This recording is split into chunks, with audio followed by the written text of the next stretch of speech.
Wir treten hier in Bestbesetzung auf. Nach langer Zeit mal wieder die Stammmannschaft. Sie können einiges erwarten. Das wird spektakulär.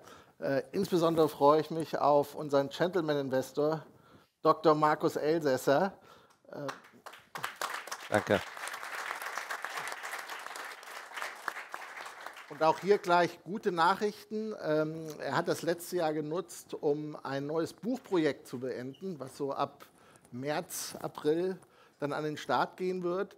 Und das Thema ein bisschen tiefgehender diesmal zu Unmoral und Werteordnung. Da freuen wir uns schon sehr drauf. Ich weiß aber auch, dass unsere anderen Referenten hier vorne auch Buchprojekte haben.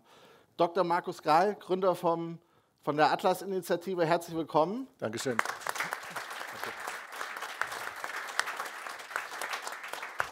Und ich weiß auch, das Skript für das neue Buch ist schon fertig und wird wohl auch demnächst dann erscheinen. Der genaue Zeitpunkt steht noch nicht fest, aber da freue ich mich auch sehr drauf. Ein bisschen Arbeit muss ich noch reinstecken, fürchte ich, und das muss noch durchs Lektorat anschließend. Okay. Und es wird eher Mitte des Jahres werden. Ja, wunderbar. Ja, und dann natürlich unser Rechts- oder Linksaußenflanke, wie immer man ihn auch bezeichnet. Also der Mann kann wirklich beides. Ja? Der kann rechts und links. Beidfüßig. Und er ist wirklich ein Bestseller-Autor mit mittlerweile über 1 Million verkauften Exemplaren. Herzlich willkommen, Marc Friedrich. Danke. Ja, wir haben eben schon gesagt, das ist ja eigentlich Davos-Wetter. Wenn man hier so im Taunus hochfährt, denkt man, man kommt hier oben irgendwo an zum World Economic Forum. Naja, vielleicht doch so ein bisschen so die Anti-Davos-Runde, die wir hier heute mal starten. Das wäre jetzt auch gleich mal so meine erste Frage. Wenn man die Bilder so aus Davos sieht, wo die JP Morgans und Goldman Sachs dieser Welt mit ihren politischen Freunden sich da die Milliarden, die sie frisch gedruckt haben, gleich verteilen. Dr. Elsässer, da müsste man als Fondsmensch doch eigentlich vor Ort sein, um da die frisch gedruckten Milliarden gleich mit einzusammeln. Was macht man hier im Taunus? Nein, das ist aber jetzt gegen die Absprache. Ich als einfacher Kaufmann würde sagen, dass Dr. Grahl und Marc Friedrich jetzt erstmal mit der Beantwortung beginnen, damit ich meine kaufmännische Interpretation zu dem Ganzen geben kann. Ja, ich weiß, Markus Grahl hat da auch eine ganz dezidierte Meinung zu Davos. Markus. Ich bin mir gar keiner Schuld bewusst. Also, aber das bin ich ja selten, okay, das gebe ich jetzt zu. Gut, ich meine, was haben wir da in Davos? Wir haben eine Riesengruppe von Milliardären, Politikern und sogenannten Influencern. Also Influencer, das war früher was, wogegen man sich impfen lassen konnte früher, also Influencer. Ja, das, was wollen die? Die treffen sich da, die kommen damit. Ich habe verschiedene Berichte gelesen, die einen haben gesagt 400 Privatjets, die anderen haben gesagt 2000 Privatjets. Ich weiß es nicht genau, welches von beiden stimmt, aber eine Menge Privatjets, die ja, wie wir wissen, von der CO2-Besteuerung auch in Zukunft ausgenommen bleiben sollen.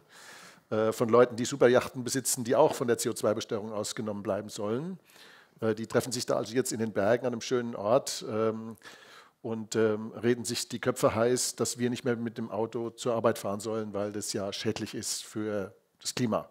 Das finde ich eine der bemerkenswertesten kognitiven Dissonanzen, die auf dem Planeten je erzeugt wurden, in meinen Augen. Also dieses, ich komme da mit dem Privatjet und dann erzähle ich den Leuten, dass sie nicht mehr Auto fahren sollen. Das ist spektakulär. Vielflieger Luisa ist ja angeblich mit dem Zug angereist. Zumindest konnte man das aus ihrem Twitter-Bild, was sie da so publiziert hat, schließen. Aber es war, glaube ich, mehr so der Tatsache geschuldet, dass sie wahrscheinlich wieder 50 Tweets auf sich gezogen hätte oder vielleicht auch 500 oder 1000, keine Ahnung, wenn sie sich im Privatjet wieder hätte mal ablichten lassen und auf dem Weg nach Davos. Also ich halte diese ganze Veranstaltung nicht mehr für zeitgemäß, um es mal so vorsichtig zu formulieren. Ja, wir sehen ja auch Tendenzen, dass immer mehr Staatsoberhäupter nicht teilnehmen, weil sie genau merken, okay, da gibt es eine Art Kontaktschuld, da kriegt man auch jetzt Kritik in der Zwischenzeit durch die Presse, durch die Menschen, durch die Wähler.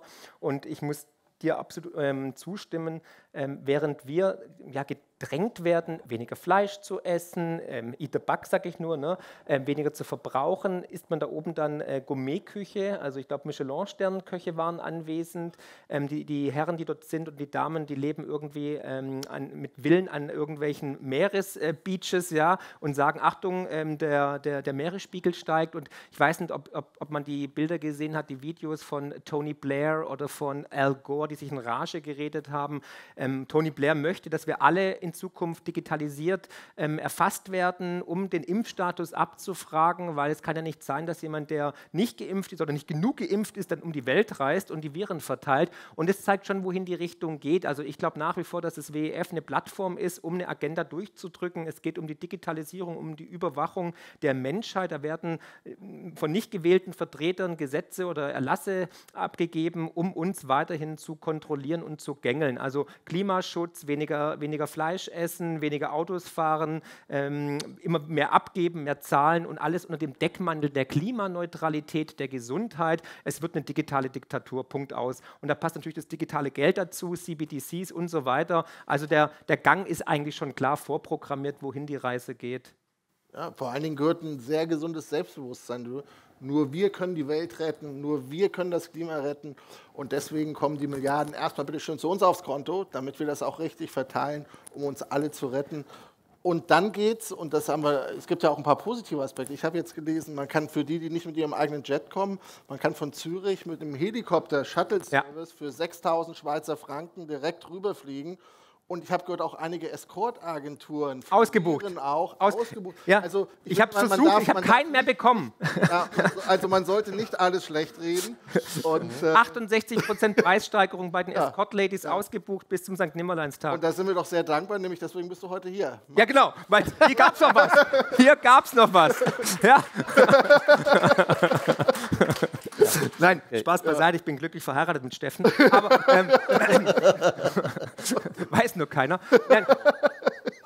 Aber tatsächlich, also wir sehen einfach, dass Davos, wie gesagt, nach wie vor ein Damoklesschwert ist über der Demokratie und Ziel ist es meiner Ansicht nach wirklich den Sozialismus einzuführen, dass man sagt, hey, die Regierungen sind nicht fähig, das müssen jetzt Konzerne übernehmen. Und kein Wort der Reue bezüglich Impfschäden wurde nicht mal diskutiert oder dass die Corona-Impfung doch nicht gewirkt hat, so wie es uns versprochen wurde. Ne? Es gibt dieses schöne Video vom CEO von Pfizer, wie er dann von irgendwelchen alternativen Medienvertretern verfolgt wird, nach dem Motto, ja, sie wussten doch, dass die Impfung nicht wirkt. Ne? Twitter-Files als Stichwort. Ne? Kein Wort der Reue, ganz im Gegenteil. Ich muss schnell zum nächsten Milliardärstreffen. Und es brodelt, würde ich jetzt mal sagen. Ich habe auch 2, 3 Bekannte, die da vor Ort waren und da ist schon ein bisschen was im Gange, würde ich jetzt mal vorsichtig sagen. Aber es bleibt spannend, Okay. Ja, da kann man doch so als Kaufmann doch nur mit dem Kopf schütteln, wenn man das so... Nein, also... Ich versuche die Dinge, da ich ja sehr langfristig denke, immer im historischen Kontext zu sehen. Und ich glaube, man darf diesen Zeitfaktor, nur weil gewisse Ereignisse lang zurückliegen, darf man die nicht vernachlässigen oder kleinreden.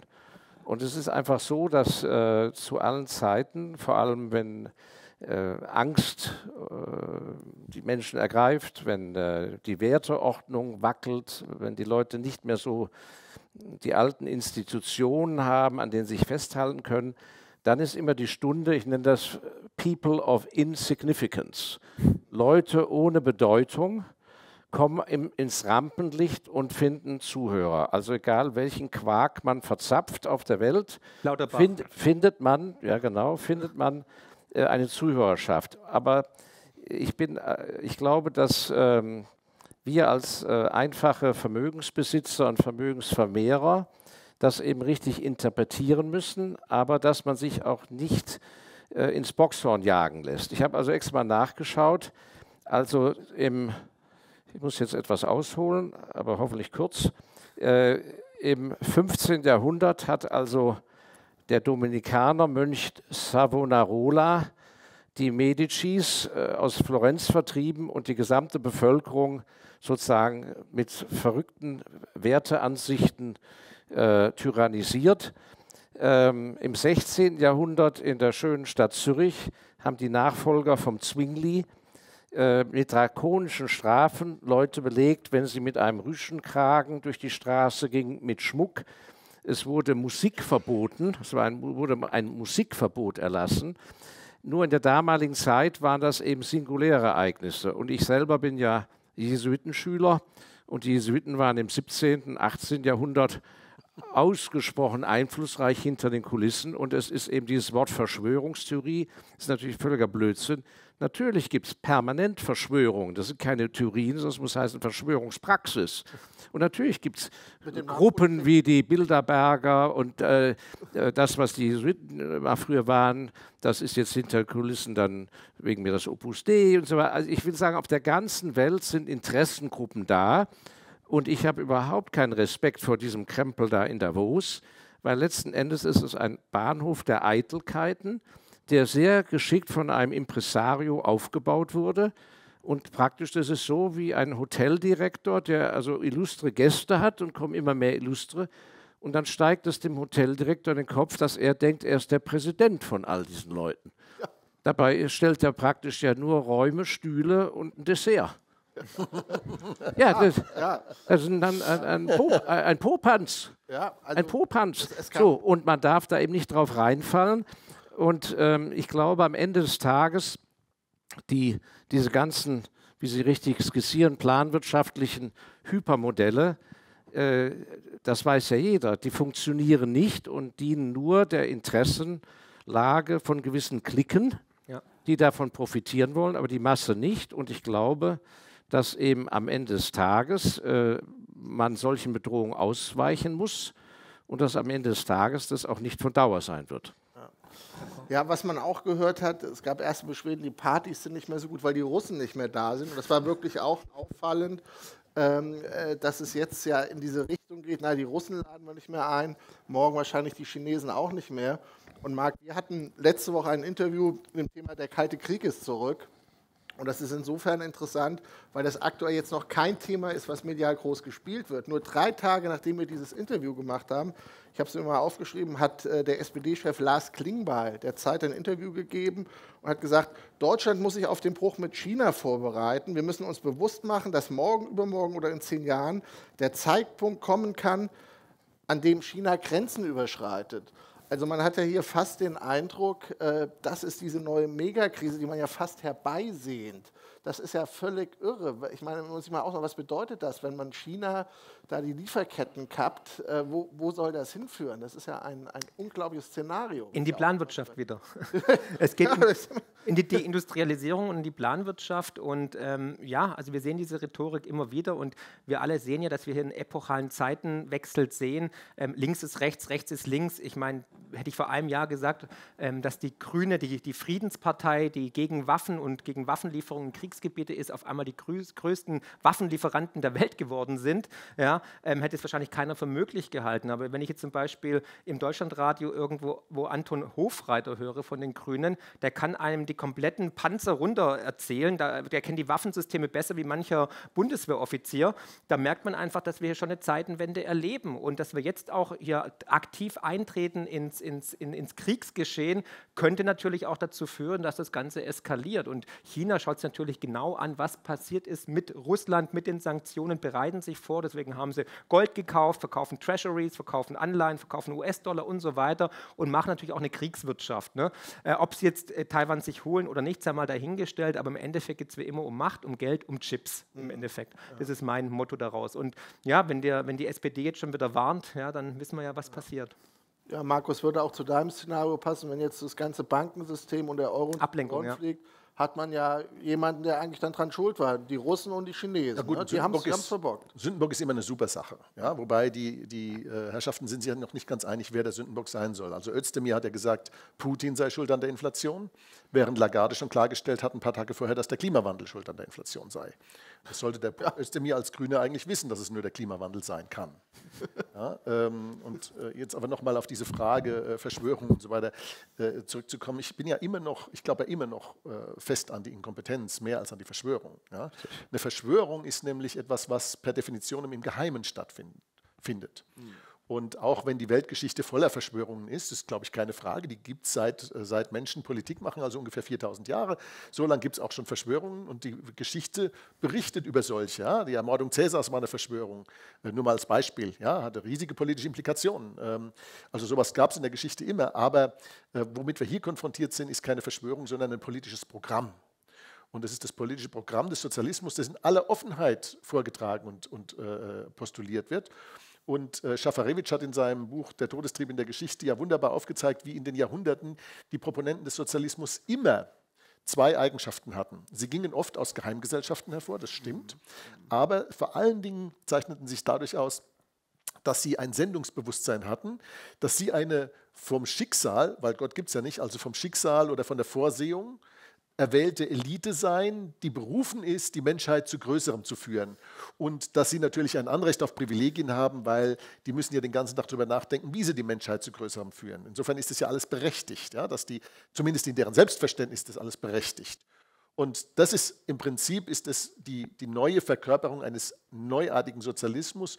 Und es ist auch nichts Neues, dass die Reichen und der Sozialismus eine Ehe eingehen. Ja.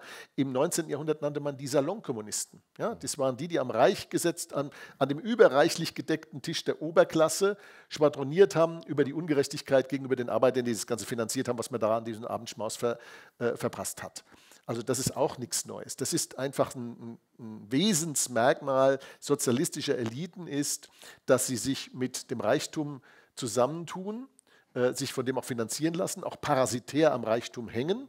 Marx hing am Reichtum von Engels. Ja? Ja. Das war ein Klassiker. Ja? Ja. Und diese Sache ist nach wie vor keine Verschwörung in meinen Augen, sondern es ist ein politisches Programm. Dieses politische Programm ist aber falsch und schädlich und nicht gut für die Menschen. Und leider erkennen viele nicht dieses enorme Schadenspotenzial, das sozialistische Politik hat, aber auch immer hatte.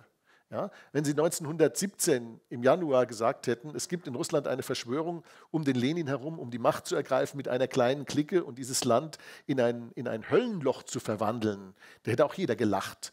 Aber es gab eine offene Kommunikation zu dem Thema. Die Kommunisten haben immer gesagt, was sie wollen.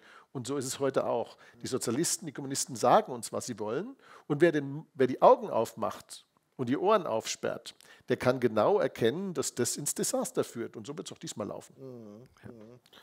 Dr. Elsässer, vor dem... Vielleicht zu dem Punkt China, genau, den Sie angesprochen haben. Ich glaube... Also ich habe keine China-Angst, ich bin also kein China-Investor, ich habe großen Respekt vor China, aber man muss sich vor Augen halten, dass die Chinesen bei aller Kontrolle, die sie ausüben innerhalb ihrer Nation, aber dass die Machthaber doch noch im vollen Bewusstsein des Desasters und der Schmach aus der Mao-Zeit leben. Das sind Menschen, die das noch als Kinder und Jugendliche mitbekommen haben, was da ablief. Und ich hatte ja, das war eine meiner prägenden Jugenderlebnisse, dass ich, weil durch die Familie habe ich in Hongkong gelebt und wir lebten im vollen Bewusstsein, was für ein Wohlstand in Hongkong war, wie fleißig die Leute waren, wie frei die Wirtschaft war. Und ein paar Kilometer, wenn man von der Insel Victoria aufs Festland rüber ging, wusste man, da ist die Grenze und hinter dieser Grenze sind alle arm. Ja, keine Farben, Einheitsanzug, Programme, wo die Kinder infiltriert von Demagogie ihre Eltern verraten haben, in den Knast gesteckt haben, Leute umgebracht wurden und so weiter. Und das war diese Periode, dass China eben absolut zum Armenhaus wurde. Das sitzt so tief, dass egal, was die Chinesen vorhaben, der Weg zu einer gewissen Stabilität auch der Oberschicht geht nur über Wohlstand. Wenn die ein Programm machen, Zentralplan wirtschaftlich, was dazu führt, dass nur eine hauchdünne Oberschicht, dass der gut geht, aber die Bevölkerung anfängt, ihren Wohlstand zu verlieren, den sie schon haben, oder gar nicht in den Wohlstand kommen können, dann wird das zu einer Revolution führen. Und das ist ja auch, was Sie sagen. Letzten Endes sind das häufig Wunschprogramme. Natürlich planen die. Die Frage ist einfach, wie viel Gehör finden sie und wie lange können sie der Masse der Bevölkerung, egal in welchem Land, Dinge vorgaukeln, wie lange machen sie mit? Das gilt ja auch für Deutschland zum Beispiel. Wir haben eine Demokratie und haben die jetzige Regierung gewählt. Wenn jetzt ganz viele Leute unzufrieden sind und sagen, also ja, auf einmal wird Krieg geführt, Waffen geliefert, der Energiepreis ist ja oben, dabei ist kein Rohstoff verschwunden, ist genauso viel da wie vorher, ist ja alles künstlich gemacht. Das ist ja eine Demokratie, die können ja jederzeit abgewählt werden, abberufen werden. Aber und das ist die Frage, wann fängt eine Bevölkerung an zu sagen, also jetzt ist mal Schluss hier. Bei der französischen, ich empfinde unsere Zeit sehr ähnlich wie vor der französischen Revolution, wo eben einfach am Ende des Tages wurde Geld gedruckt. Immer mehr, immer mehr, immer mehr, totaler Geldwertverfall, weil die Machthaber zu viel ausgegeben haben. Und irgendwann haben die halt Hackebeil und was weiß ich, Knüppel genommen, sind hingezogen, haben die Leute aus dem Haus gejagt. Und das ist einfach die Frage der medialen, sozusagen das mediale Brainwashing, dieser Dämmerschlaf. Wann wachen Leute auf und sagen, das ist doch gar nicht unsere Politik? Und das was immer ist, das war ja auch beim Zusammenbruch der SED, dass noch bis einen Tag vorher funktioniert das ganze Machtgebilde. Das Machtgebilde, das haben wir im deutschsprachigen Bereich, vor allem durch das preußische Beamtentum, dass egal, was oben verfügt wird, wird sofort von einer kleinen Clique wird nach unten umgesetzt. Ob gelb, grün, blau, Mülleimer, Mülltonne, Flur, ist völlig wurscht. Wird sofort anstandslos umgesetzt. Das ist das Problem, weshalb es so leicht ist, für wenige so viel durchzusetzen. Aber im Prinzip ist es ein ganz leichtes, zu sagen, bitte mal zur Seite treten und dann ist das wie ein Spuk vorbei. Einen Tag vorher ist noch funktioniert alles, Lohnabrechnung, Beförderung, Akten und dann, paff, Ende, bitte nach Hause und sonst was. Und man hört nie mehr von den Leuten. Das Verrückte ist ja nur, Marc, dass dieses autoritäre chinesische Modell meinem Empfinden nach ja mehr und mehr hier bei uns im Westen umgesetzt wird. Ja. Credit Point System. Das heißt, auf der einen Seite baut man politisch den Gegensatz auf zu China und hintenrum holt man aber genau diese ganzen chinesischen Techniken hierher. Das ist schon ein bisschen gaga alles, oder? Nee, ist ja schon ein Plan. Aber ich muss einen Punkt sagen, wir haben was Bemerkenswertes gesehen in China, nämlich wie schnell die Stimmung kippen kann. Nämlich als die Fußball-WM war in Katar, haben die Chinesen ja sich gewundert, ja, warum sind denn die Zuschauer immer ausgeblurrt? Ja, die wurden alle so verschwommen dargestellt. Also die Zuschauer durften nicht gezeigt werden. Und irgendwann hat dann auch der letzte Chinese gemerkt, ja, die werden uns nicht gezeigt, die Zuschauer, weil die keinen Abstand halten und weil die keine Maske tragen. Und dann ist die Stimmung im Volk gekippt. Dann gingen sie auf die Straße und dann hat die KP von heute auf morgen gesagt, okay, Zero Covid ist vorbei, wir beenden den Lockdown, ihr dürft wieder raus. Weil sich ja viele fragen, Mensch, super, es geht voran, Zero Covid ist vorbei, Lockdown ist vorbei, die Lieferketten gehen wieder auf und wir werden keine Inflation mehr sehen, die geht zurück. Aber der wahre Grund war genau dieser Punkt, dass die Menschen gesagt haben, es reicht. Und diesen Knackpunkt, wann die Menschen aufstehen, wann ihr aufsteht zum Beispiel und sagt, hey, die Regierung ist inkompetent und spielt mit unserer Zukunft, vernichtet unseren Wohlstand, gefährdet unsere Sicherheit, der kann alles Mögliche sein. Es kann ein Lehman-Moment sein oder es kann sein, dass Lauterbach vor die Kamera geht und sagt, er ist jetzt neuer Kanzler oder es kann, noch lacht ihr, nach Corona kommt Klima, wartet ab.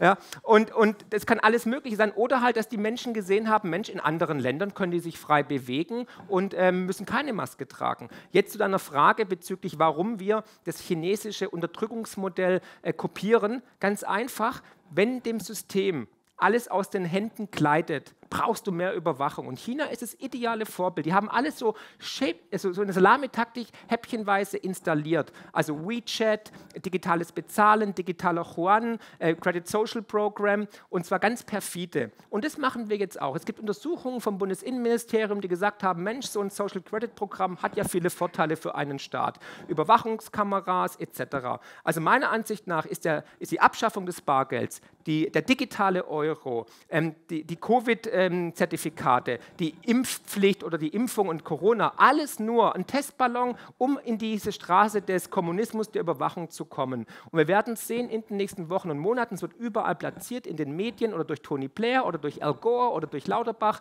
Ja, wir müssen jetzt schon, um das Reisen sicherer zu machen, weil wieder eine neue Pandemie kommt oder irgendwas Neues, müssen wir jetzt schon überprüfen, wer hat welchen Impfstatus. Und dann wird das Gleiche von vorne losgehen. Auf dem G20-Gipfel hat die WHO genau das gesagt. Sie hat gesagt, hey, wir müssen ein digitales Impfzertifikat implementieren. Und das kannst du dann verknüpfen mit einem CO2-Konto. Dann hat jeder, Schnellenhuber hat es ja schon gesagt, jeder hat 3 Tonnen CO2-Guthaben. Und wenn du es halt verbraucht hast, weil du zu viel Fleisch gegessen hast oder dich nicht geimpft hast oder zu viel Escort-Ladies hattest, ne, dann ist das Guthaben aufgebraucht und dann musst du zahlen.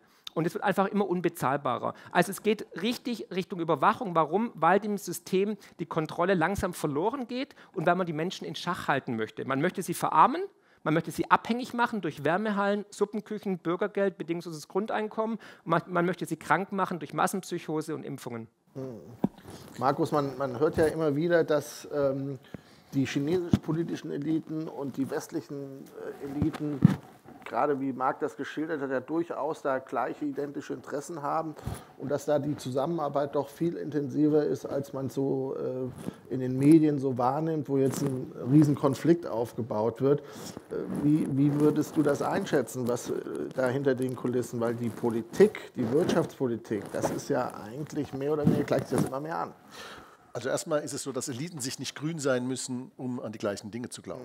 Ja, also wenn wir sehen, dass die westlichen politischen Eliten mehr und mehr von den chinesischen Rezepten gerne übernehmen möchten, heißt es noch lange nicht, dass sie grün mit den Kommunisten in China sind. Man erkennt es ja an dieser, wir sagen, bellizistischen Sprache, die neuerdings nicht nur gegenüber Russland, sondern auch gegenüber China geübt wird.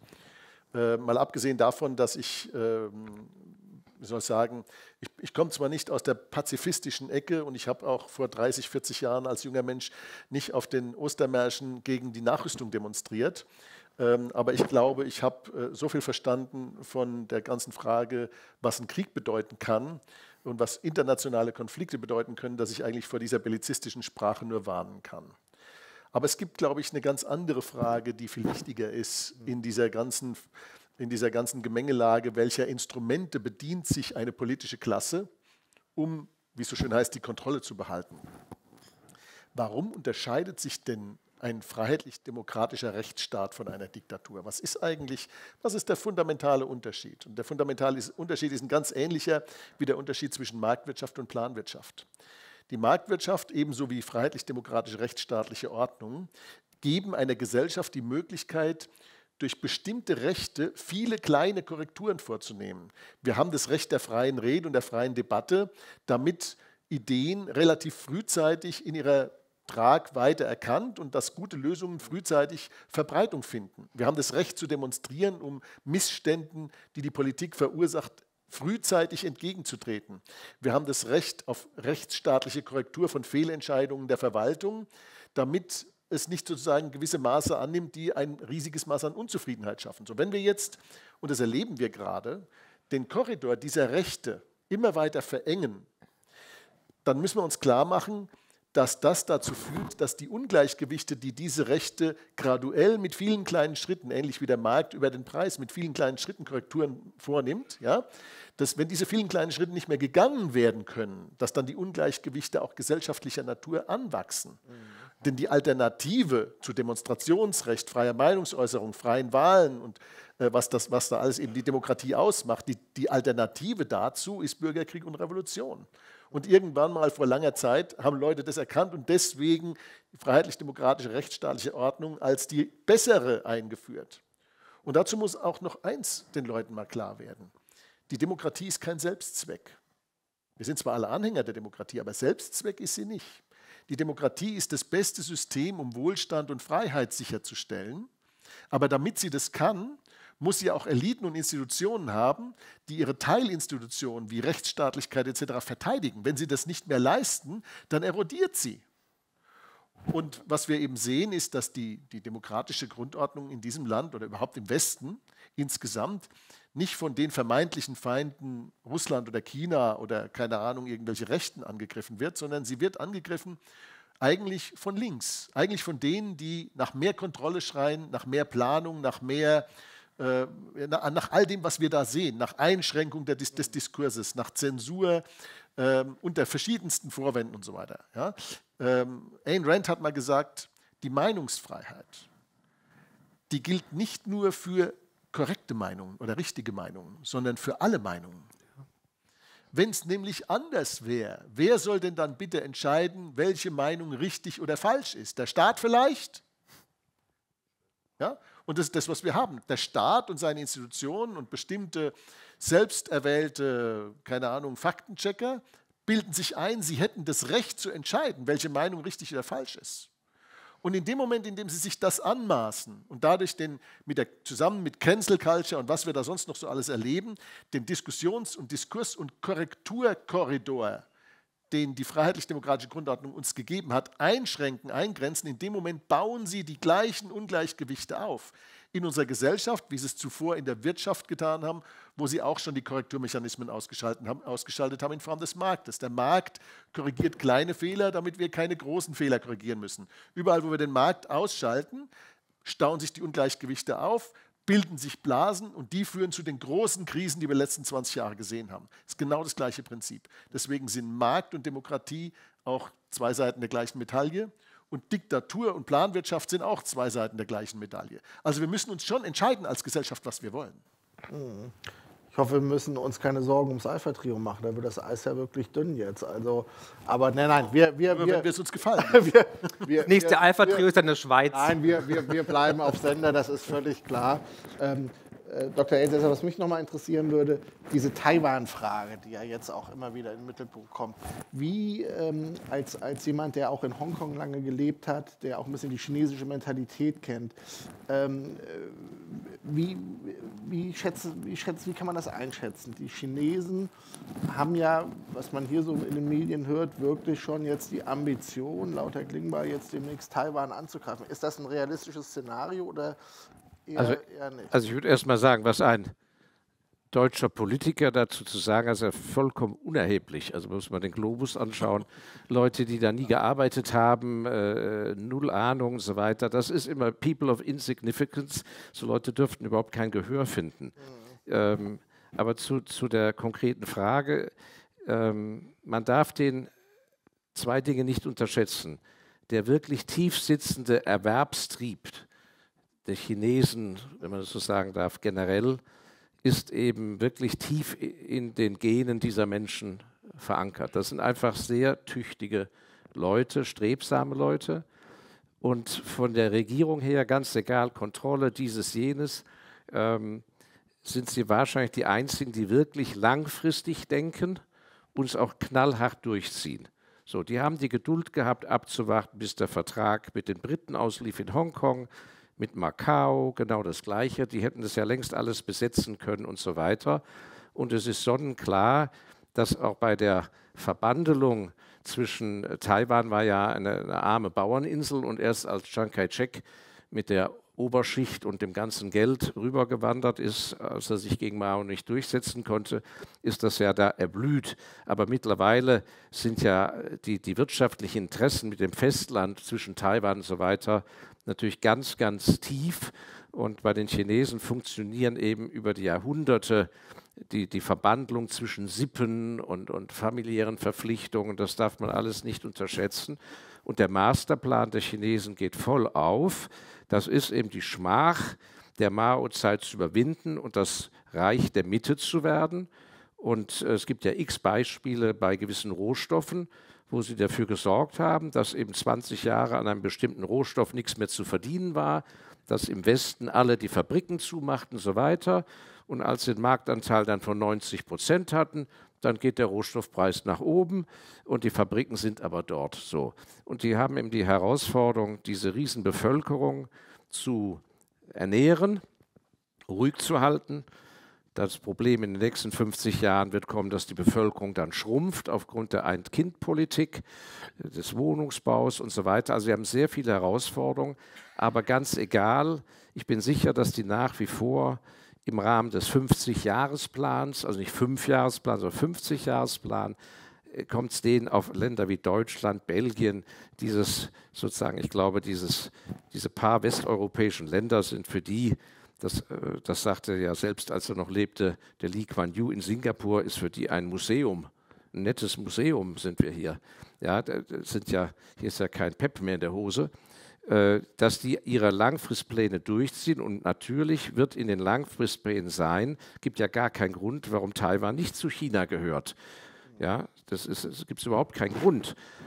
Aber ich glaube, dass die eben sehr schlau und geduldig sind und nicht einfach irgendeinen Krieg vom Zaun, was heißt Krieg, irgendein Gemetzel da vom Zaun brechen.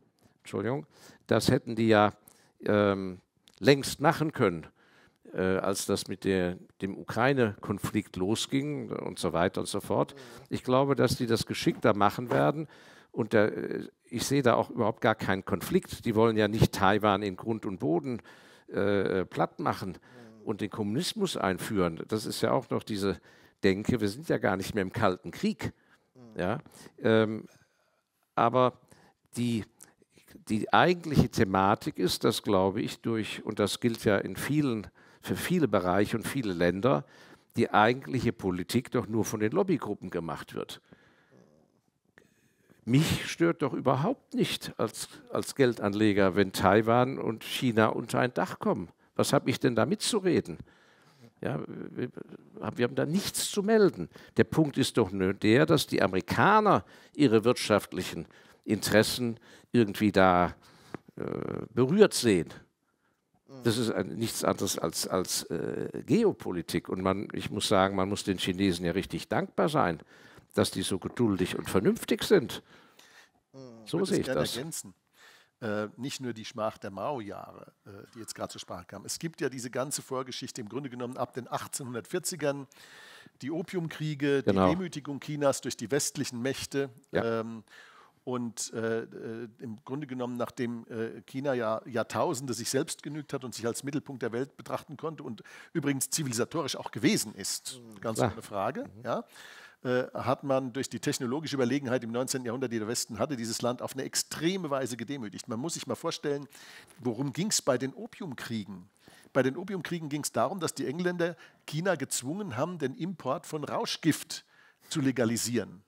Ja, an dem sich die Briten dumm und dämlich verdient haben und der dazu geführt hat, dass dass immer mehr Süchtige es im Land gab, das Silber aus dem Land abgeflossen ist und dadurch die Geldmenge massiv geschrumpft ist, was die chinesische Wirtschaft abgewürgt hat.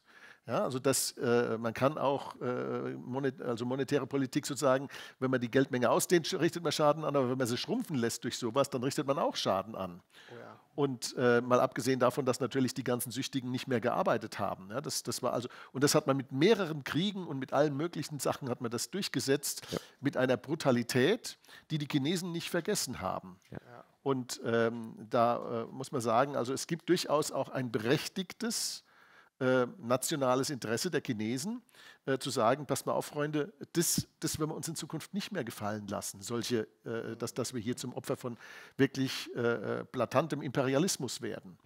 Und ich denke, gut, es gibt einen kulturellen Unterschied zwischen Deng Xiaoping und Xi. Ja? Deng Xiaoping war ein sehr pragmatischer Mensch, der gesagt hat, erstens bereichert euch und zweitens, wir halten den Kopf unten, wir wollen nicht, dass die Welt mitkriegt, wenn wir eine gewisse Stärke wieder entwickeln. Ja? Also das war, glaube ich, eine kluge Politik. Xi hat damit gebrochen. Das halte ich an der Stelle ehrlich gesagt nicht für die beste Wahl. Ja?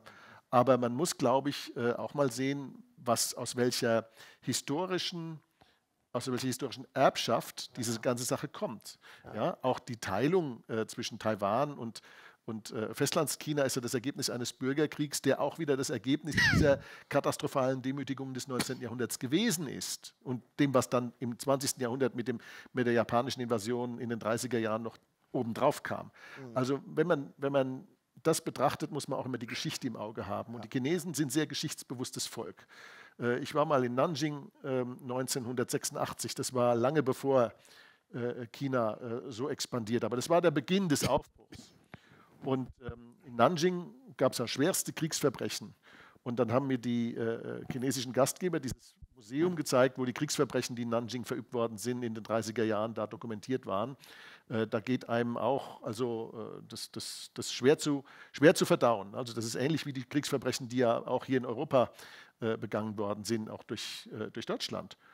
Und man muss sich wirklich klar machen, man kann die chinesische Haltung nicht verstehen, ohne einen geschichtlichen Hintergrund zu verstehen. Und deswegen bin ich komplett gegen diese bellizistische Sprache. In einem Punkt allerdings widerspreche ich dir. Ja, der Mann ist sozusagen a person of insignificance, der sich da geäußert hat mit seiner bellizistischen Sprache gegenüber China, aber er tut es vor dem Hintergrund einer generellen Attitüde, die die westliche Politik im Moment anzunehmen scheint, ist also Teil einer größeren, sozusagen eines größeren Trends, und das halte ich für bedenklich. Ja.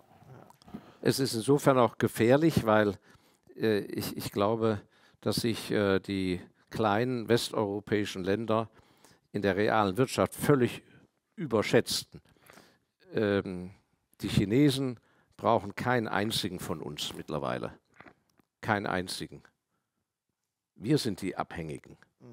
Es ist ja ganz einfach, man muss sich ja nur mal anschauen, die Berge von Containern, die an verschiedenen Stellen in Europa, in Nähe von Häfen, in den Himmel wachsen, weil die gesamten Waren kommen in vollen Containern aus China in Europa an und dann gibt es keine Ware, die nach China geschickt wird. Ja. Vielleicht 10%. Es gibt allerdings ein Thema, wo auch der Westen mit China in einem Boot sitzt. Du hattest es gerade angesprochen, das ist die Geldpolitik. Auch unter Xi hat China eine sehr, sehr expansive Geldpolitik betrieben, die auch dabei ist, ihre Spuren zu hinterlassen. Und ich glaube, das wird auch eins der großen Themen sein, auch im Jahr 2023, was uns begleiten wird.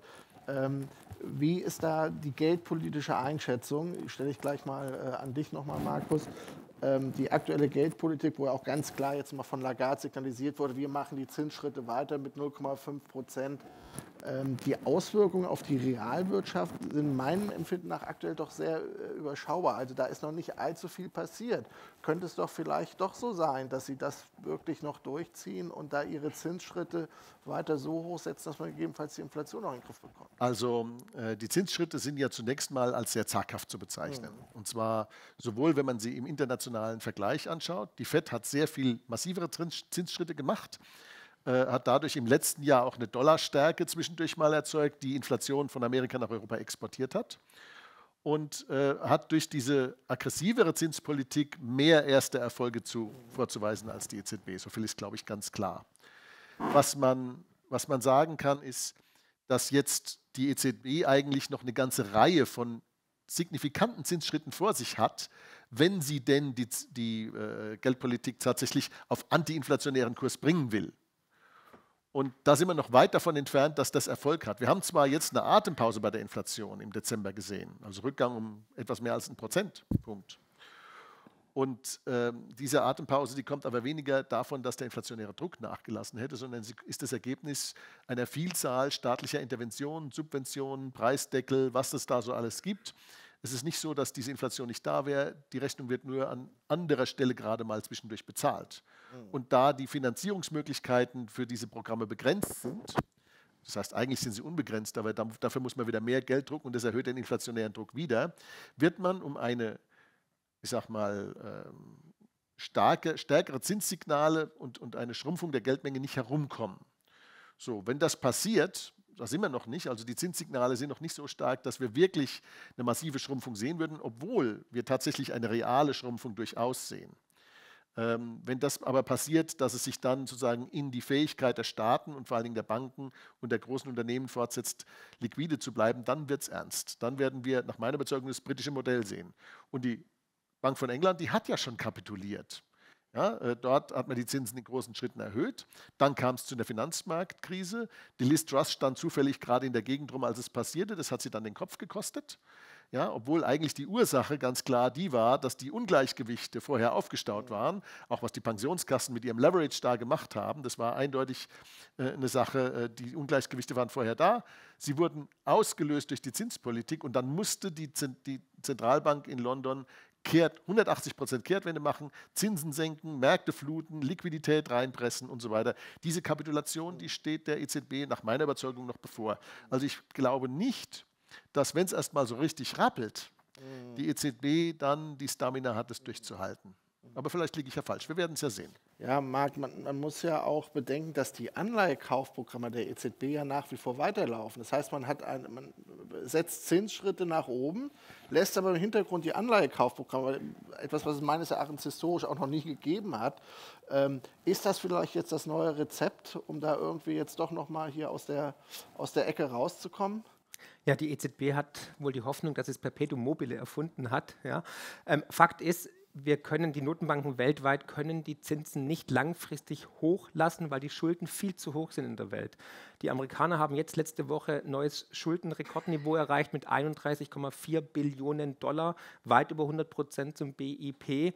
Und jetzt kann man sich ja mal überlegen, wenn dann die Zinsen bei 5% sind, wie soll das noch in 2 oder 5 Jahren funktionieren? Parallel in Europa ist die Hälfte der Mannschaft, die Teil der Eurozone ist, bankrott de facto.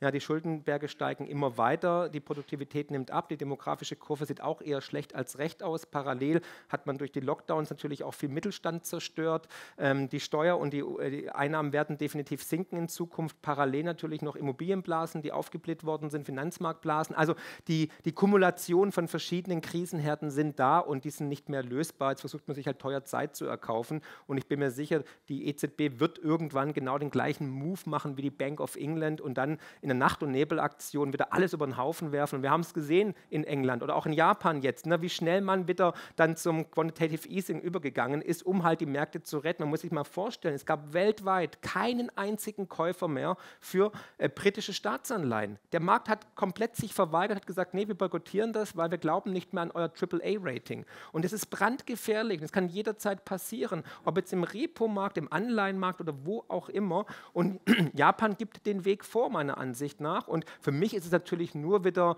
eine Art Ablenkungsmanöver, beziehungsweise es ist ein Pyramidenspiel, dass man sagt, ja, wir erhöhen die Zinsen und parallel kauft man jetzt weiter Staatsanleihen auf. Warum denn? Weil es keinen Käufermarkt gibt. Wer möchte denn bitte italienische oder griechische Staatsanleihen langfristig kaufen, wo doch jeder weiß, die sind bankerott da. Ja, also dahingehend, sie sind der Lender of Last Resort, whatever it takes, und das werden sie durchziehen bis zum bitteren Ende und wir werden die Zeche zahlen, weil wir dürfen nicht vergessen, den größten Anteil an der EZB besitzen wir, jetzt wird schon der Ton abgeschaltet, ne?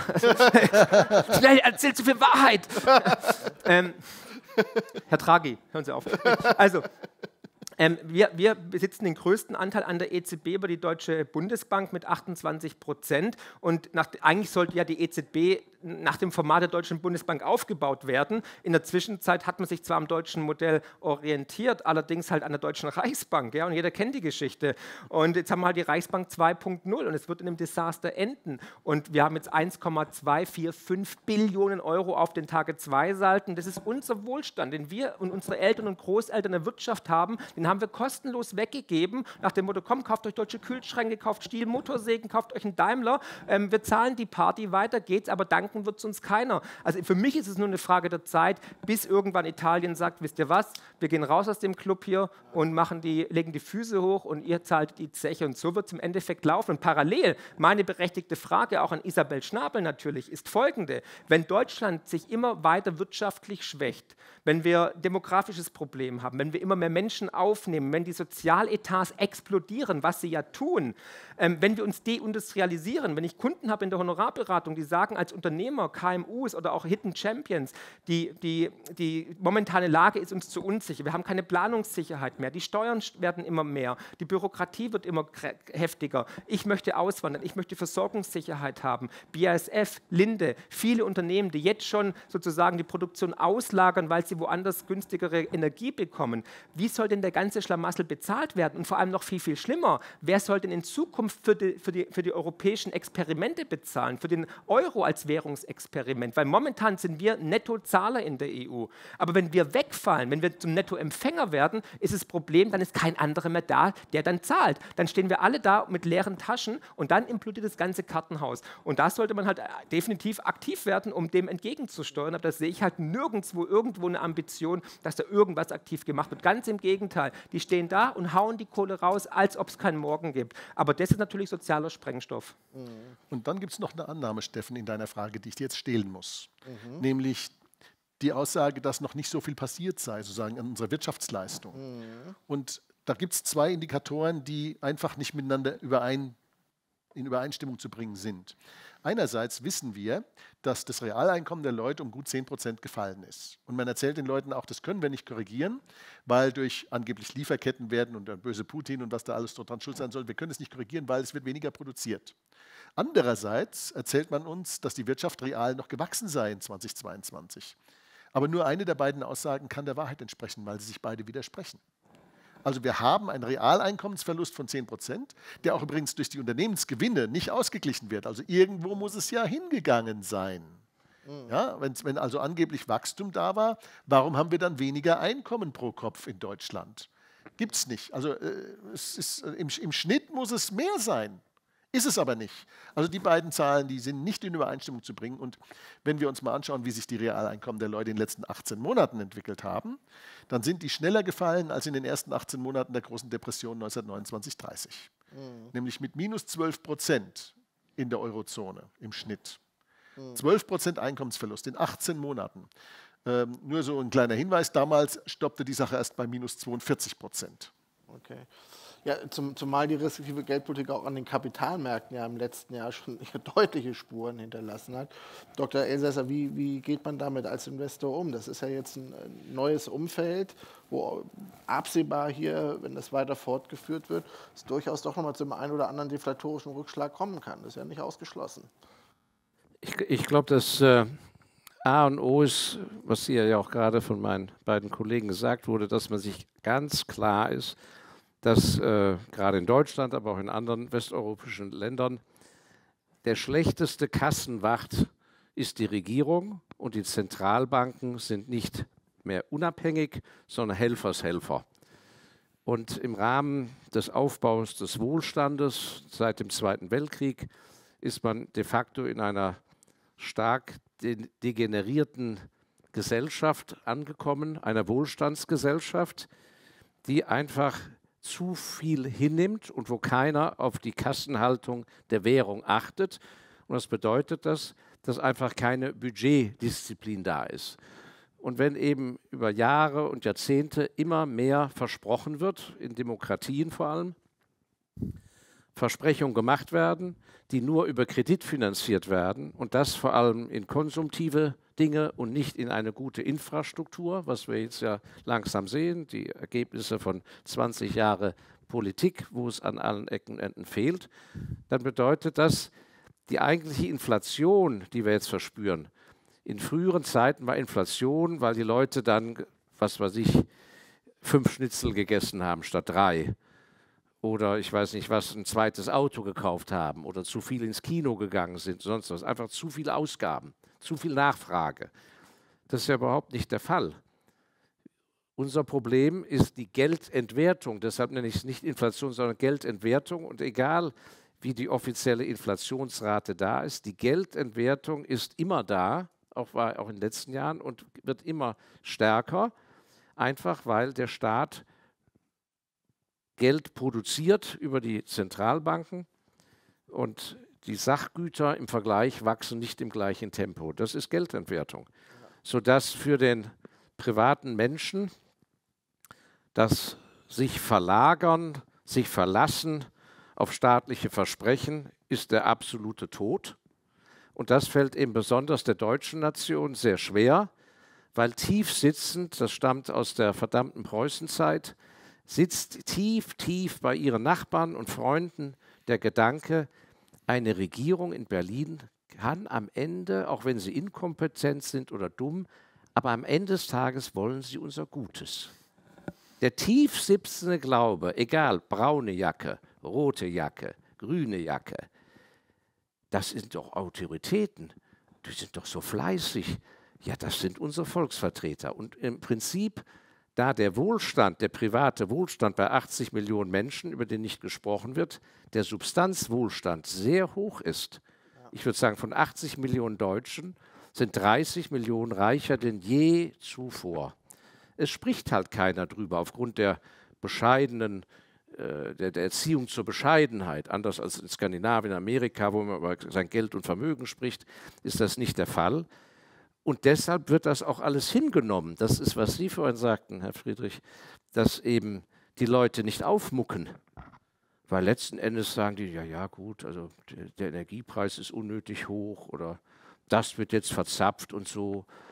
Aber am Ende, ich mache doch weiter meinen Urlaub. Und die Tante Erna stirbt ja nächstes Jahr. Egal wie die Immobilienpreise fallen, 800.000. Die Zahl der verschwiegenen Millionäre in jedem Dorf, in jeder Stadtverwaltung hocken sie und machen das Maul nicht auf und sagen nicht, Mensch, geht's mir gut, keiner ist fröhlich, ja, ist eher depressiv.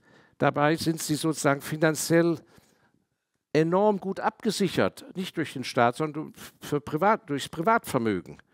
Und wenn wir nur 30 Millionen von den 80 Millionen ansetzen, darf man nicht vergessen, 30 Millionen reiche Leute, die wir haben. Das ist so viel wie ganz Österreich, die ganze Schweiz und ganz Schweden. 3 komplette Bevölkerungen, steinreich. Aber wir finden kein Gehör und die Leute wollen kein Gehör, weil sie eben sagen, nein, wir haben doch gewählt, alles gut. Und es gibt überhaupt keinen Widerstand zu dem unglaublichen Ding, dass man jemand wählt oder eine Partei und dann sind das eben formidable Persönlichkeiten und Minister, auch wenn die genau das Gegenteil machen von dem, was man gewählt hat. Insofern kann ich nur jedem von Ihnen sagen, sich auf Ihre Nachbarn, auf die Parteimitglieder in der SPD und CDU, wahrscheinlich Freunde von Ihnen, die seit 20 Jahren im Stadtrat sitzen, sich zu verlassen, ist der sichere Tod. Sie können nur noch sich und ihre Familie auf sich selber verlassen, auf kein Staatsverbrechen. Und die größten Verlierer werden die sein, das prophezei ich heute, die sich am allerwohlsten und sichersten fühlen, nämlich die Beamten. Die Beamten, und leider wollen ja auch immer mehr junge Leute Beamte werden, weil sie die Hosen voll haben. Oh, dann kriege ich ja eine lebenslange hohe Pension. Der Tag wird kommen, und da werden die meisten von Ihnen noch leben, wo endlich mal Leute drankommen, die sagen, Schluss mit dem Ganzen, Währungsreform, hier und da. Und dann ist Ihre schöne Bürgermeisterpension oder Ministerpension, weil Sie 4 Jahre irgendwo in der Knalltüte waren, in irgendeinem Ministerium. Ja. Ja. Und die jetzt, ich weiß nicht was, im Spessart oder in Oberammergau oder in Mallorca sitzen und sagen, wunderbar, ich kriege ja jeden Tag, jeden Monat meine 10.000 vom Staat. Pfeifendeckel. Wenn die 82 sind, werden Sie sehen, in realer Kaufkraft werden die auf 1.500 geschraubt. Weil sie eben auch nichts produzieren und nichts produziert haben. Und deshalb kann ich nur jeden ermuntern, die Initiative für sich zu ergreifen. Aber anders als der visionäre Dr. Krall und vielleicht auch Marc Friedrich habe ich keine Hoffnung, dass eine Energie zu stecken, die Nachbarschaft zu missionieren, die Leute ins Bewusstsein zu führen und dass man wie Moses durch die Wasserfluten schreitet. Ich schreite nicht durch die Wasserfluten. Ich bleibe an Land und bunkere mich ein. Dr. Ilse, es gibt aber auch gute Nachrichten, selbst für Beamte. Wir haben mit dem Alphanom ein Investmentportal aufgesetzt, wo insbesondere auch Beamte, aber nicht nur Beamte, alle sich informieren können, jetzt in diesem herausfordernden Kapitalmarktumfeld doch in die Werte zu gehen, wo man das Kapital in der einen oder anderen Form schützen kann, auch über das Jahr 2023 jetzt hinaus. Und das ist auch insbesondere ein Angebot für die Beamten, die Sie gerade jetzt so mit diesem Szenario... Was soll das für ein Angebot sein? Ja, vielleicht mal die ein oder anderen Ersparnisse in Werte investieren, die werthaltig sind, auch über die nächsten Jahre hinaus und vielleicht mal raus aus der Lebensversicherung, raus aus der Pensionskasse und in gute reale Werte, in gute Fonds. Da gibt es ja auch einen ME. Ja, das sind ja Dinge, da kann ja der Beamte doch nur gewinnen. Ja, also Herr Krug, ich hatte immer noch eine recht hohe Meinung von Ihnen, aber also, was ist denn das für ein Blödsinn? Also, ich kenn keinen hochrangigen Beamten, der jeden Monat 30 Jahre lang in eine teure Lebensversicherung eingezahlt hat. Er verlässt sich auf das Einkommen und ich kenne viele Beamte im Münchner Umfeld aus dem Gerichtswesen, die haben ein Leben lang eben nicht auf eine eigene Immobilie gespart, weil sie in subventionierten, wunderbaren staatlichen Dienstwohnungen gewohnt haben. Und jetzt kurz nach der Pensionierung oder vor Pensionierung verkauft der Staat die Wohnung und dann werden die rausgesetzt oder die Miete wird marktmäßig angepasst. Sie glauben doch nicht, dass ein Mensch, der praktisch das Steuerrad seines Lebens ans Ministerium abgegeben hat oder ans Kultusministerium als Lehrer, dass der anfängt, sein Kapital dem Risiko auszusetzen. Also in der Regel wird er ein Häuschen abbezahlt haben und der Rest liegt, so ist doch die Realität, liegt am Sparbuch als Vorrat für die Hochzeit der Tochter und für die Wohnung auf Teneriffa. Und that's it. Also da ist überhaupt kein Konzept entstanden, eigenverantwortlich für sein Leben zu sein. Und eigenverantwortlich für das Leben zu sein, heißt jawohl, das Leben ist risikoreich und ich muss mich auf meine Kraft verlassen. Und wenn ich selber schwach bin, muss ich eine Frau haben, wenn ich ein Mann bin, oder also einen Partner muss ich haben, der stark ist. Und wenn ich das nicht habe, muss ich jemanden in der Familie haben, der mir hilft. Also muss ich nett zu dem sein. Und alles andere, was einen auffängt, ich kann es nur sagen, ist eine Illusion. Ist eine Illusion. Weil es ist so, hier wie wir alle sitzen, wenn wir lang genug leben, werden eines Tages alte, schwache Kracher sein, die nichts mehr zu melden haben. Und wir werden von der Generation, die dann schuftet, die dann am Drücker ist, werden wir abrasiert.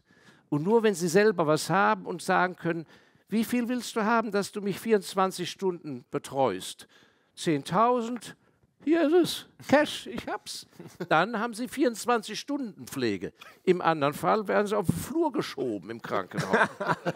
Aber mit Inflationsgeld muss er mir nicht kommen. Ja? Mit Inflationsgeld muss er mir aber nicht kommen. 10.000 hin oder her.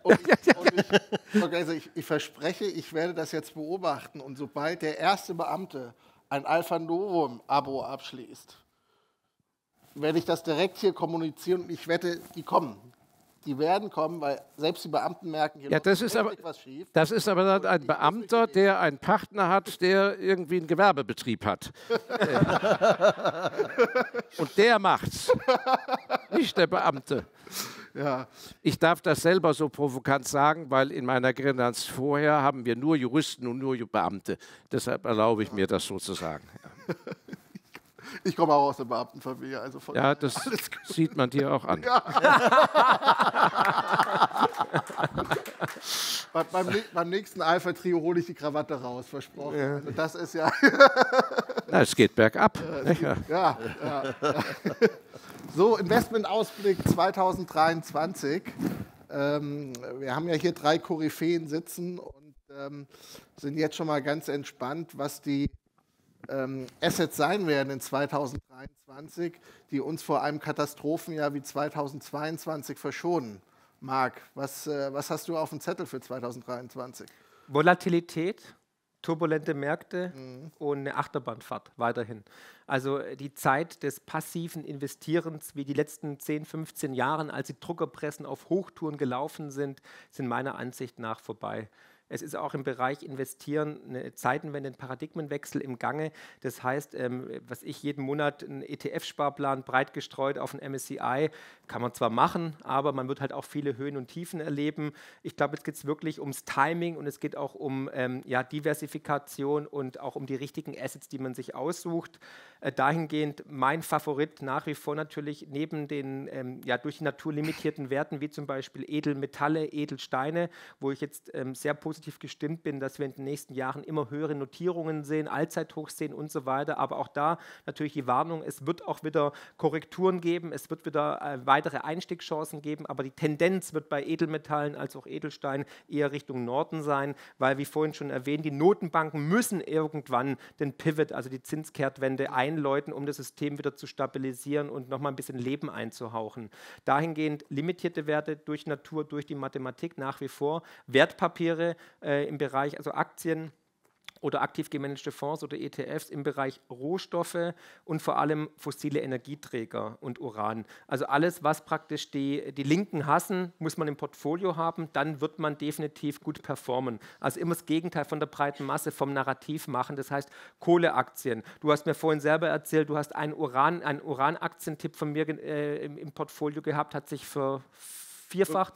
verfünffacht, genau. Das ist die Zukunft, also Uranaktien, weil wir sind ja momentan der Geisterfahrer. Schweden, Niederlande, Belgien, alle schalten ihre Kernkraftwerke wieder an oder bauen sogar neue mit deutscher Hilfe von Siemens. Nur wir sind die einzigen Vollhongs, die halt sagen, nö, wir machen das schon anders. Wir können mit Wind und mit Sonnenenergie eine hochenergieintensive Wirtschaft oder Industriestandort Deutschland produzieren oder funktionieren lassen. Das ist natürlich Hanebüchen und absolute Idiotie und es wird uns auf die Füße fallen, wird uns viel Wohlstand kosten. Da muss man sich dagegen absichern, indem man genau in die Märkte investiert, Kohleaktien, Gasaktien, Ölaktien, Uran, Rohstoffe generell, weil natürlich wird die Politik, die dogmatisch verblendet ist, dieses ESG und die grüne Transformation vorantreiben, Milliarden reinpumpen an Steuergeldern. Also kann ich daran partizipieren, indem ich dann versuche, einfach mal das Fundament zu kaufen, die Schaufelhersteller. Und das heißt, für grüne Transformation, für Solarpaneele, für Windparks, als auch für E-Mobilität braucht man vor allem eins, unglaublich viel Energie.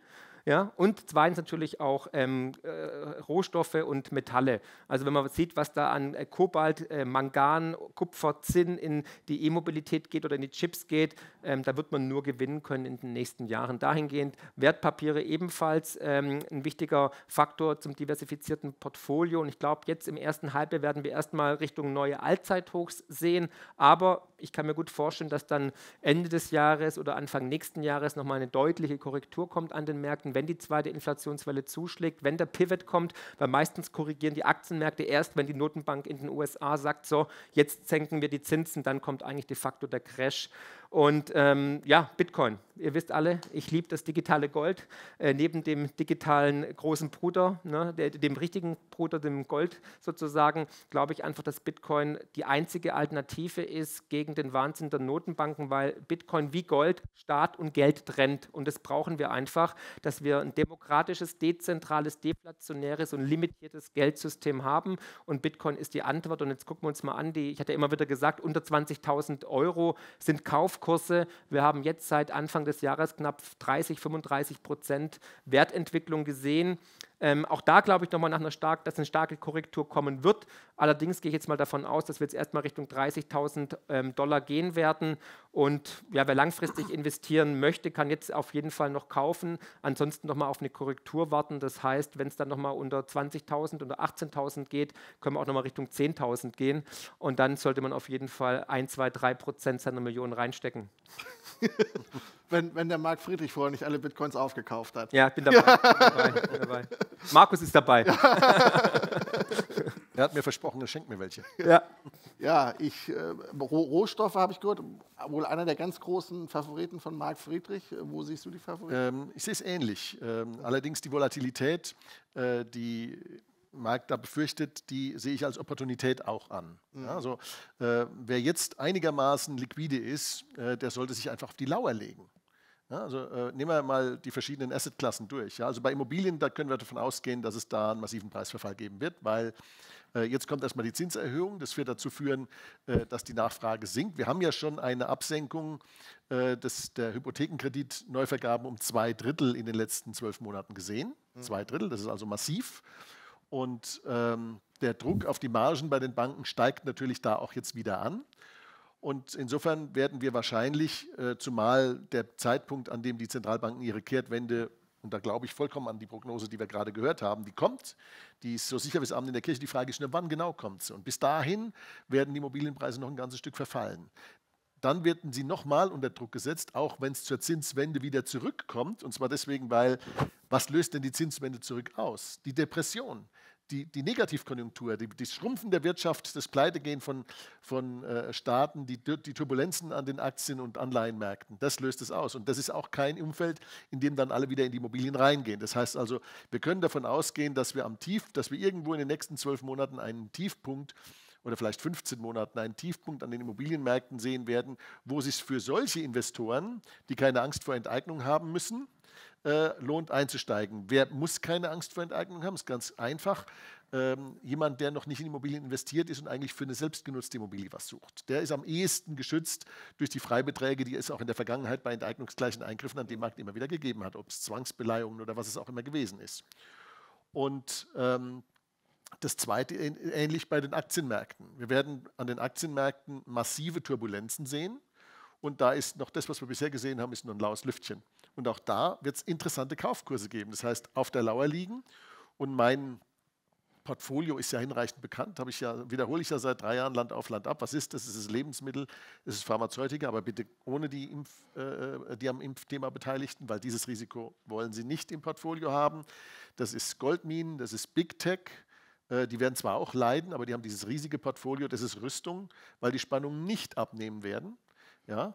Und das ist Entertainment, weil die Leute in schlechten Zeiten abgelenkt sein wollen. Das war auch in den 30er Jahren so. Das war die große Zeit Hollywoods.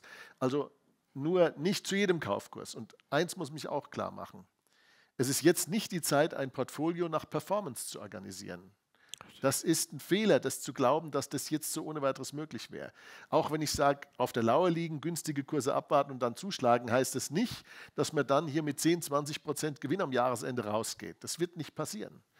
Was passieren wird, wenn man geschickt agiert, ist, dass man nach der Krise noch so viel übrig hat, dass man neu anfangen kann. Wenn das gelingt, dann hat man schon eine ganze Menge erreicht, weil dann hat man mehr erreicht, als die meisten erreicht haben werden.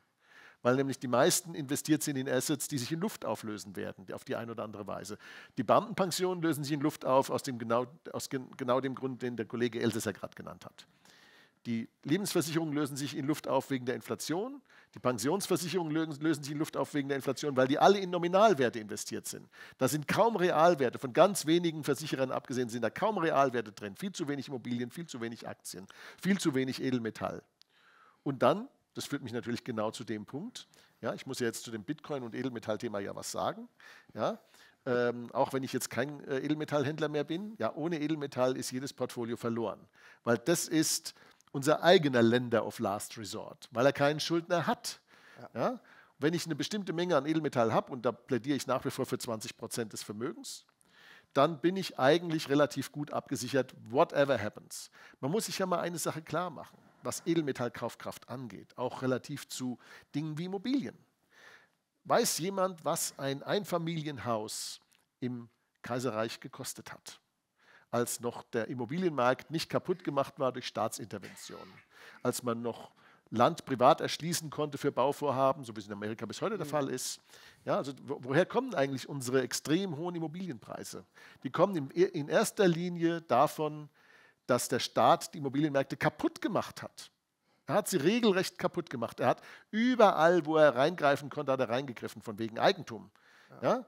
Er hat es besteuert, er hat es mit Abgaben belegt, er hat die Erschließung behindert, er begrenzt die Möglichkeiten zu bauen. Ja, er macht eigentlich alles, was zu künstlicher Verknappung führt. Und dann wundert er sich anschließend, dass zu wenig davon da ist. Wenn man sich mal... Wo lag jetzt der Preis im Kaiserreich? Also der Preis im Kaiserreich für ein Einfamilienhaus lag bei 2000 Goldmark. Ja, das sind also 100 Münzen, 20 Goldmark. Und so eine Münze hat aktuell einen Goldwert von etwa 400 Euro. Das heißt, wir reden hier von 40.000 Euro. Das war der Preis eines Einfamilienhauses. Ja? Und es war so, dass die Leute durchaus genug verdient haben, um sich das nach ein paar Jahren auch kaufen zu können. Und woran lag das? Es lag einerseits daran, dass der Markt eben nicht kaputt gemacht war vom Staat und das Angebot entsprechend groß war. Und es lag zum anderen daran, dass das Geld ein gutes Geld war. Es war eben kein Inflationsgeld. Ja, und die Immobilie hat dann tatsächlich in erster Linie einem Zweck gedient, nämlich der Nutzung und nicht dem Inflationsschutz. Im Kaiserreich wäre keiner auf die Idee gekommen, Immobilien als Inflationsschutz zu betrachten, weil es gar keine Inflation gab im Goldstandard. Gab es nicht. Gab null, es gab Deflation. 1871 hat man wesentlich weniger Waren für eine Unze Gold bekommen als 1914, weil die Geldmenge nicht gestiegen ist, die Produktion aber wohl.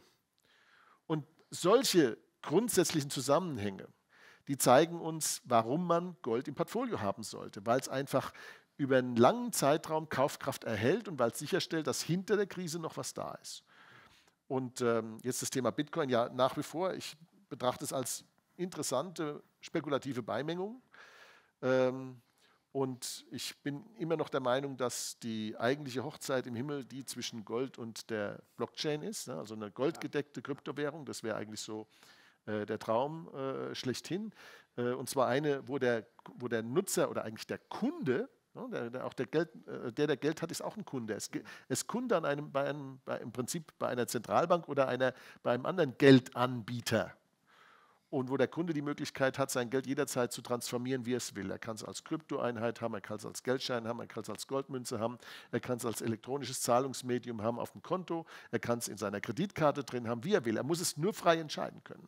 Und in dem Moment, wo ich etwas schaffe, was diese Wahlfreiheit schafft, dann habe ich eigentlich das ideale Geld geschaffen. Und zwar einfach deswegen, weil das ideale Geld, wenn man es als Produkt betrachtet, muss sich auf die Maximierung der Wahlfreiheit des Kunden fokussieren. Und wenn die gegeben ist, dann ist alles super. Dr. Elsässer, heute das letzte Wort, was traditionell bei Markus Kral liegt. Ja, gut. Da ist, Ja, ich greife von hinten nach vorne auf, damit es nicht zu lange wird. Bitcoin würde ich mir wünschen als ein universelles Zahlungssystem, aber ich sehe es nicht als, da bin ich anderer Meinung wie Marc Friedrich, ich sehe es nicht als ein Vermögensbestandteil, um Vermögen zu vermehren. Und die Aufgabe von Ihnen sollte sein, dass Sie nicht einfach nur ein Vermögensverwalter Ihres eigenen Vermögens sind, sondern ein Vermögensvermehrer, wenn Sie Glück haben, um die Kaufkraft zu halten, um mit der Inflation, der Geldentwertung mitzugehen, aber hoffentlich darüber hinaus. Das ist eine lebenslange Aufgabe. Es ist nie zu spät. Sie müssen Ihre Geisteshaltung ändern, dass Sie sagen, jawohl, parallel zu meinen Hobbys, zu meiner Familie, zu meinem Beruf, muss ich mich darum bemühen, wie ich mit welcher Philosophie investiere. Und von daher würde ich Bitcoin, so spekulativ die Aussichten sind, nicht als Baustein machen. In jedem Fall Gold, nicht mit der Erwartung, dass es morgen teurer wird oder billiger, sondern einfach, dass man es hat.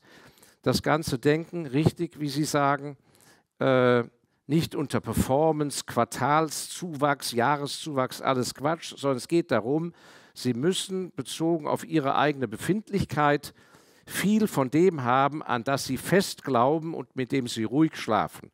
Und von allem anderen die Finger weg. Das heißt, neben dem Gold gibt es natürlich einen Bereich, den ich äußerst optimistisch sehe, der in den Medien natürlich überhaupt nicht rüberkommt, weil es nicht im Sinne der Politik ist, gute Nachrichten zu verkünden. Und das ist es, dass einer bestimmten Anzahl von Firmen, aber ausreichend vielen für uns als private Anleger, haben eine fantastische Zukunft, völlig wurscht, wo welche Regierung sitzt. Was sind das für Firmen? Das sind die Firmen, die den Zeitgeist bedienen. Das heißt, ein jeder von Ihnen muss interpretieren, wie ist der Zeitgeist, was wollen die Menschen? Wollen sie in den nächsten Jahren wie die Spartaner leben, auf einem Holzbrett schlafen und in kurzen Hosen im Winter rumrennen? Dann hat, wenn Sie das glauben, hat das Auswirkungen auf was Sie investieren. Und die Börse sehe ich eben nicht als ein Hexenkessel, deshalb mag ich keine ETFs und Indizes und all das, weil da ist der ganze Murks drin. Denn es ist wie im Kindergarten und wie in der Volksschule. Es gibt auch bei den Unternehmen weltweit immer nur ganz wenige, die wirklich toll sind. In ihrer Schulzeit, Volksschulzeit, Grundschulzeit haben sie genau gewusst, dass es in der Klasse nur 2 gibt, die im Kurzstreckenlauf echt klasse sind. Ja, und wenn es an den Wettbewerb ging, ja, mit den Parallelklassen oder der Unterstufe Wettrennen auf 100 Meter, da war ganz klar in der Klasse, da haben alle gewusst, wir schicken den Franz und den Josef. Und wenn man gesagt hat, ja, was mit dem pummeligen Ewald, wer das gesagt hat, hat eins in die Fresse bekommen. So. Steffen, ne? Und so ist das. Es gibt in jeder Generation so viele, die gut singen können, so und so viele, die eine gute Sandburg im Sandkasten bauen können. Nur wenn man älter wird, so ein honoriger alter Kerl, der mit silbernen Haaren und gescheit daherschwätzt, wird das alles vergessen und man denkt, das sind doch alles Könner. Donnerwetter, sieht dieser Vorstand honorig aus, was die für tolle Reden halten, so intelligent die sitzen da oben, verdienen viel, hat man Respekt vor denen. Quatsch, das sind genau die Eimer, die keine Sandburg bauen konnten. So, das heißt, Sie müssen identifizieren, was ist im Zeitgeist verankert, was wollen die Leute? Wollen sie Zigaretten rauchen? Wird weiter Rüstung gekauft? Da hat jeder seinen eigenen Katalog. Und da kann, wie gesagt, regierungsmäßig sich ändern, was will. Die Leute werden weiter ihre Zähne putzen mit Zahnpasta. Natürlich kann sich ein Welttrend ergeben, dass die Leute sagen, nein, wir stinken lieber aus dem Maul.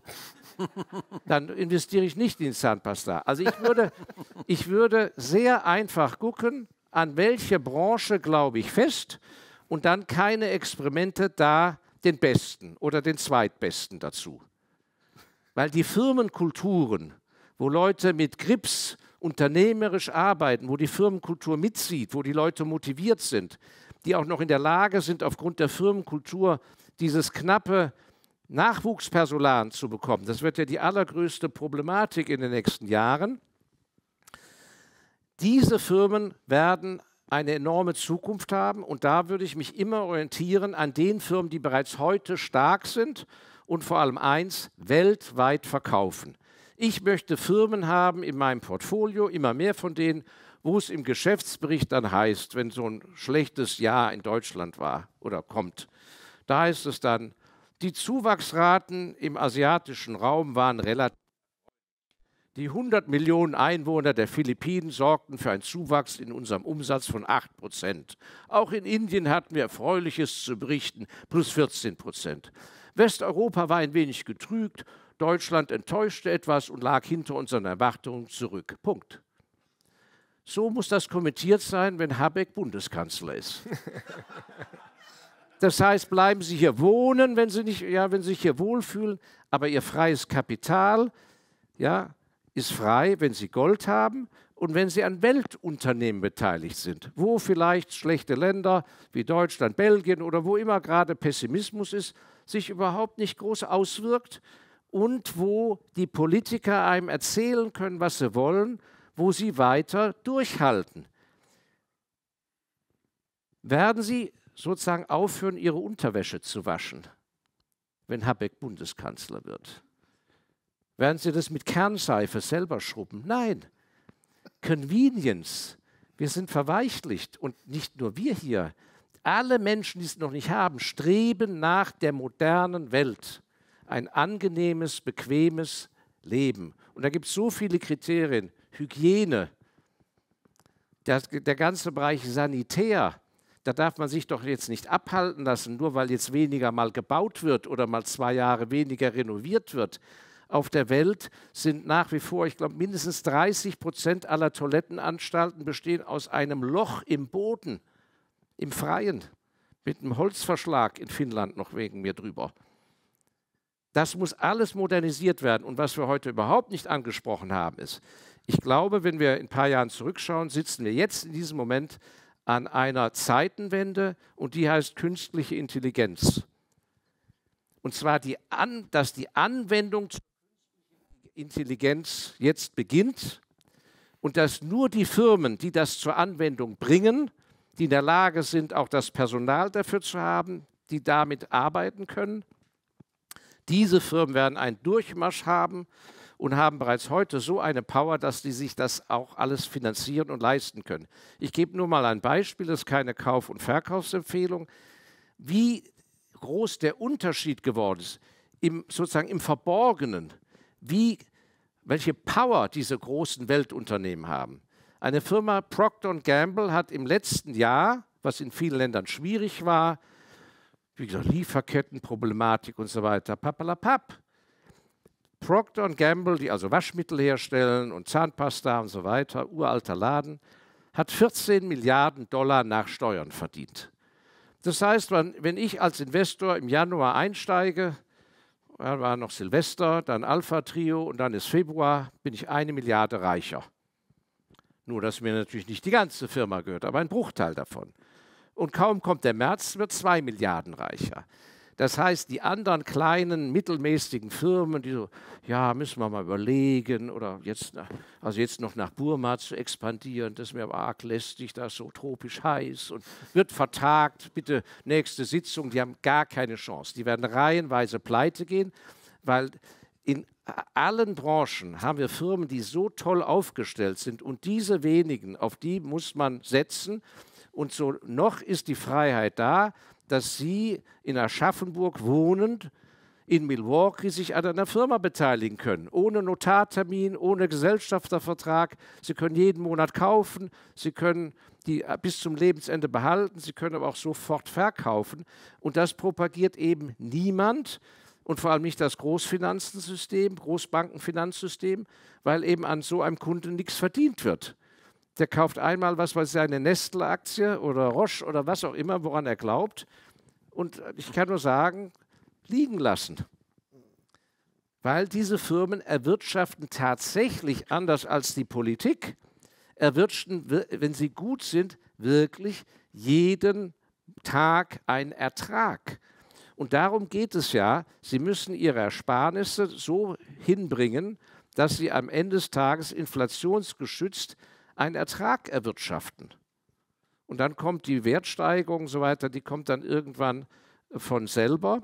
Und von daher würde ich sagen, wer heute schon richtig gut ist, wenn er dem Zeitgeist entspricht, in der gewünschten Nachfrage der Menschen, und da ist einfach ein Stopp bei der Politik.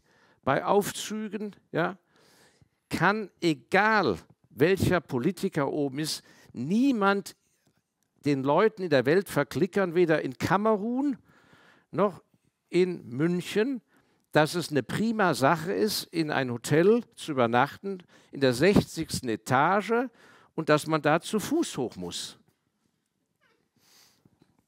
Das ist Sicherheit. Und von diesen Sorten Sicherheit, abgesichertes Geschäft, da würde ich am liebsten haben, dass ein Großonkel mir die ganzen Firmen vererbt. Das wäre schönste. Das ist ein wunderbares Schlusswort. Der Großonkel. Der Großonkel, der Sandburgenbauer. Ja. Ja, die Sanduhr ist leider jetzt auch abgelaufen. Vielen herzlichen Dank. Wir versuchen natürlich, dieses herausfordernde Kapitalmarktumfeld zu begleiten. Im Alpha Novum schauen wir uns mal Einzeltitel an.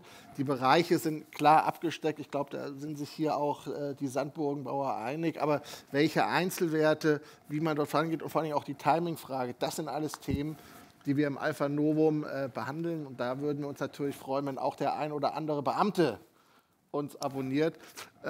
In diesem Sinne, das war es wirklich schon. Die Zeit ist abgelaufen. Wir haben unser nächstes Alpha-Trio im April wieder. Da freue ich mich sehr, sehr drauf. Vielen Dank, dass ihr reingeschaut habt.